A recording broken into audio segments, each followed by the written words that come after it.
Hi, hello, నమస్తే. ఒక మంచి విషయం.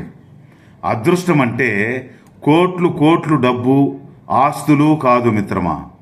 చేతి నిండా పని, కడుపు నిండా తిండి, కంటి నిండా నిద్ర, కష్ట సుఖాలు పంచుకునే సన్నిహితులు, ఏ రోగమూ లేని ఆరోగ్యంగా ఉండడమే మిత్రమా.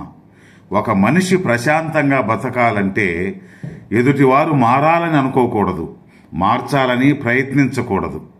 మనమే కాలానికి తగ్గట్టు మారిపోవాలి.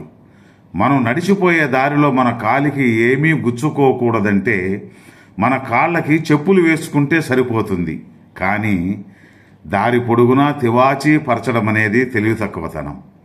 ఒక మంచి గ్రంథం రాయాలంటే సంవత్సరం కాలం పడుతుంది, కానీ అది తగలేయడానికి ఒక్క క్షణం కూడా పట్టదు.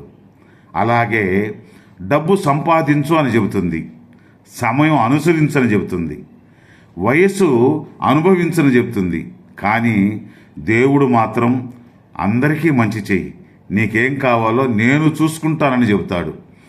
ఒక్కటి మాత్రం గుర్తుంచుకో, మన స్థాయిని బట్టి మనం మాట్లాడకూడదు.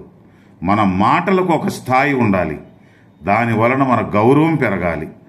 కాలే కడుపుకి ఆకలి విలువ, ఒంటరిగా ఉన్నప్పుడు బంధం విలువ, అవకాశం చేయి జారినప్పుడు సమయం విలువ, చేతిలో చిల్లి గవ్వ లేనప్పుడు మనిషి విలువ తెలుస్తుంది మిత్రమా. ఎవరో నిన్ను మోసం చేశారని తిరుగు నువ్వు వారిని మోసం చేయాల్సిన పని లేదు, వద్దు కూడా. ఎందుకంటే కాలం చాలా బలమైంది. దానికి సరి అయిన టైంలో గట్టిగా బుద్ధి చెప్తుంది మిత్రమా. తెలుసుకో, ఇది నిజం.